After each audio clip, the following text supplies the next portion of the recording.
But someone who has come back around in baseball after having a struggle season in 2020 is JD Martinez. He is so red hot with the Red Sox right now. He was named Player of the Week along with Joe Musgrove, who we will talk about here a little bit down the line. But JD Martinez has 11 hits, has hit 4 home runs with 13 RBIs, and has a .458 batting average in the last 8 games. And this was just as of last night, having these stats here. So he just been a power force, putting the Red Sox on top, hitting home runs, bringing those runs in.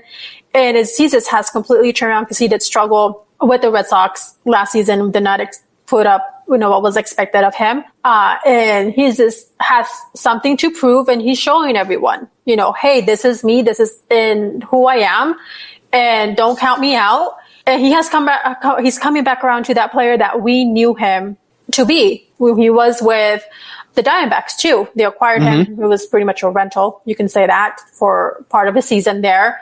Sadly, was shipped off to Boston Red Sox, who he then went off and performed tremendously. And then unfortunately last season wasn't so great for him, but 2021, he's just hitting it and literally going yard. So I'm happy for him, and I cannot wait to see what the rest of the season is for him and the Boston Red Sox and how much further along he can bring them, because when he did go to Boston, how far in that season, first season with them, how far he was able to take the Boston Red Sox into the postseason. A big reason why the Red Sox are 7-3 right now is because of JD Martinez. He almost broke a record. He tied a record for the most extra base hits as far as a record streak goes. 8 straight games with an extra base hit to open the regular season. He tied A-Rod and Sandy Alomar Jr. Alomar Jr. did it in 97. Rodriguez did it in 2007. And then Martinez comes 14 years later and absolutely, as you said, just tears the cover off these baseballs. On Sunday, he hit 3 home runs against the Baltimore Orioles at Camden Yards. 3. Who does that? Other than JD. And you mentioned his numbers, Joanna. He went 0 for 4 today against the Minnesota Twins, but they still came out victorious despite him going 0 for 4. But he's batting .425, 5 home runs, leads the league in that. He's third in the batting average with .425, first in RBIs with 16, OPS second with 1.427. He is just absolutely destroying the pitching competition that he goes up against on a daily basis. It's incredible. It's impressive to watch JD do his thing. Yes, it is very impressive. I'm excited. Of course, I'm in love with JD Martinez, have been for a couple of seasons now, for 3 seasons. I don't know, I lost count. But I still wish the Diamondbacks didn't let him go. Oh gosh, goodness. Do not even get me started in that, because once you do, once I jump on that train, there's no getting me off of that train. So let's not go there. Let's go ahead and wish JD Martinez the best this 2021 season with the Boston Red Sox. Yes. My favorite and best team. And you guys are the hottest team in the league. You're the hottest team in the league other than San Diego. They've won 4 in a row. They're 8-3. The Padres are, but the Red Sox have won 7 in a row. We talked about them with the 0-3 start, but now they've won 7 straight games. They're 2.5 games ahead of Tampa, New York, and Toronto. Well, and Baltimore. They all have the same record, Joanna. The Rays, the Yankees, Blue Jays, and Orioles are all 5-6. So it's kind of, we talked about it last week, the great start that the Orioles had, and then they're 5-6, but it's better than they have been in previous years. In a lot of previous years, the Orioles have been terrible, to say the least. So, they started off hot. They had a little bit of a struggle. We'll see, how the season progresses, how the Orioles perform. Still, but I'll tell you what, they've got to be better than what their home record is now. They're 1-4. You can't lose 4 out of 5 home games to start the season. You've got to have a really good home record if you expect to be competitive in that division with those masters, the Red Sox, the American League champion, Tampa Bay Rays, the Yankees, and the Blue Jays. You better start winning some home games if you're Baltimore. Yes. And speaking about struggles, Ed, Yu Darvish has had a little bit of a struggle starting off the season. He finally got his first win of the season Monday night, but he had allowed 4 runs in 4 2/3 innings on opening day. And then he went on to getting 2 runs in 13 innings over the last 2 starts. So he finally kind of he's getting over that little struggle there.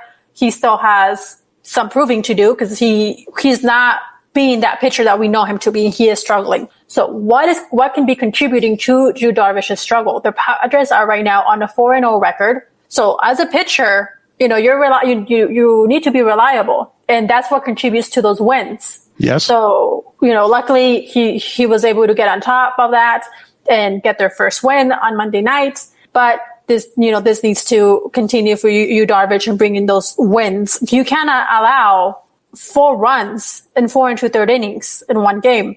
No, you can't do that consistently. If you're Yu Darvish, you've got to be able to get those numbers down and have quality starts. If you expect the San Diego Padres to compete with the world champion Dodgers in that division, Yu Darvish has got to be a major piece, a major part of their success. And it's great they're 8-3 and they started off the season well, but just imagine how much better they would be if Darvish would have started off better. Yes. I mean, 8-3 is great, but if Darvish would have had a stronger start, the record would have been better. Maybe they could possibly be 10-1, maybe 11-0. Who knows? But it's a long season. They've got 151 games left to go, Joanna. There's a lot of showing and proving for Darvish to do over the course of the season. He'll have a lot more starts and a lot more chances to show himself that he's that kind of pitcher. And that's the reason why they brought him over, the Padres. Yeah, and especially with the Padres, with how they started and they're going this season, they already have Fernando Tatis down, Junior down with injury. They've been facing a little bit of, hiccups along the way since that happened. Joe Musgrove, who we'll talk in a minute, who's made history for the Dodgers, can continue doing so. So once you have a couple of injuries or something happening and you're going through those hiccups, you need to try and keep your team together, try and go ahead and have these wins. Because once something you derail, it's hard to get back on track. It is. Pitching is so important in winning games. It's a major contributing factor. So if you don't have your pitching together and you're giving up runs, that's going to affect your wins, and it's going to affect the Padres tremendously. Absolutely. When you're in the division with the world champions who've already scored 57 runs in 10 games, all they do is score runs, Joanna. The offense is it's what they do. And they've only given up 34 runs. So their run differential was plus 23 for the Dodgers. So the Padres have to keep pace with that, because if they don't, if they slack off at any point during the season, they're only a half game behind the Dodgers right now. But again, it's still an early part of the season. They have to keep stride with the Dodgers, if not overtake them, and just continue to keep that momentum going for the entire season, all the way up through and including October, which they hope would culminate in a World Series berth. Yeah. And of course, it's okay to have your struggles. If you're going to have them early on, derail and get back on track, and have it to be later in the season. So right now, Yu Darvish, yes, he is struggling as well, but he still has time to work through those mechanics, work through what he needs to, do to improve, to be that phenomenal pitcher that he needs to be going along the season, and who we know Yu Darvish to be. Yes, that's why they told him out every 5th day, and he gets his work in between those games to get himself better, physically, mentally, to get him prepared for every one of these starts. However many starts he'll probably get 30, 32 starts maybe during the season. If you're figuring 162.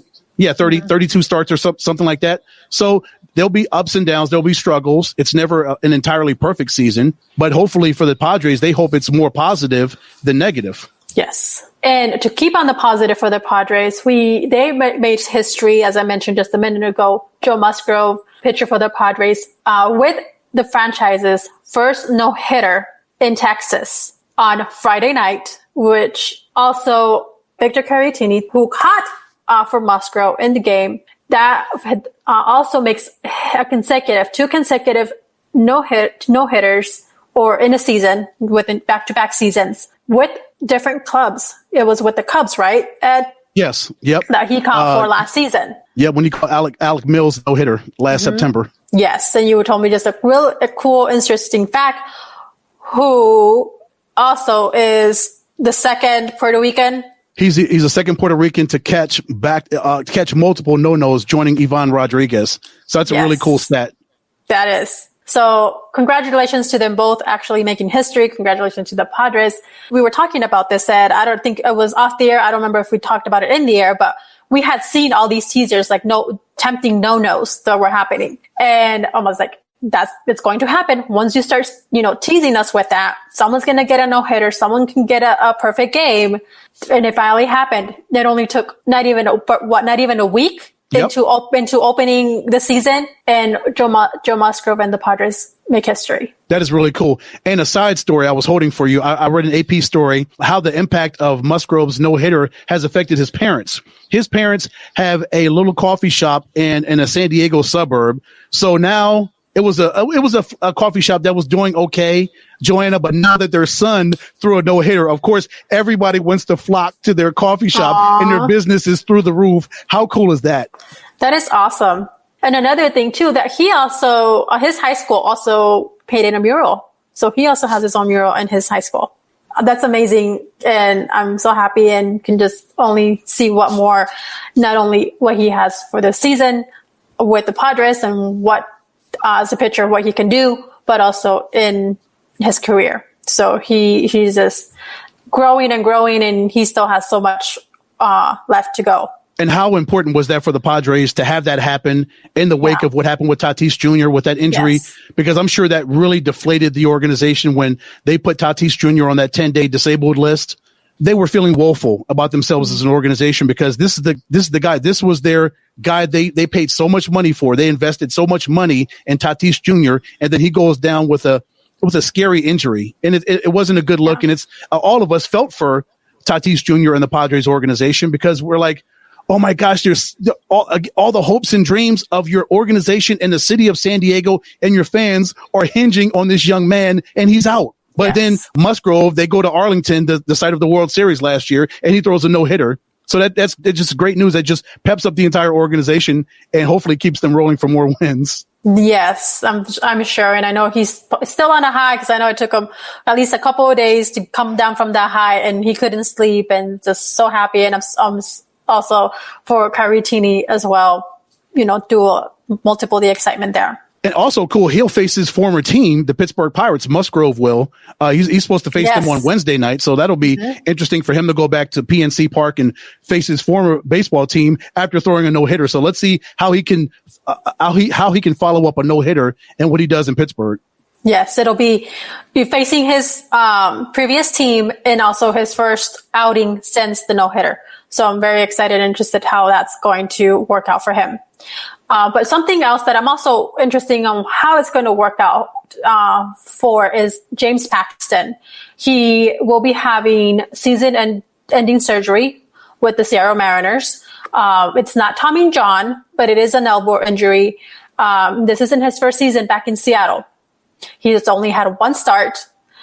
He went on the 10-day injured list last Wednesday with the forearm strain.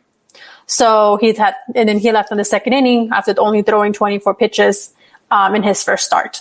So this is a huge loss for Paxton and the Mariners. We know the pitcher who Paxton has been in the past with having a 3.42 ERA from 2013 to 2018, Ed. Mm-hmm. He's struggled a little bit since, hasn't been on the very top prospects of pitchers. He was traded to the Yankees. Well, he's back with Mariners. So he's had a little bit of hiccups and now he's out for the season. We won't see him.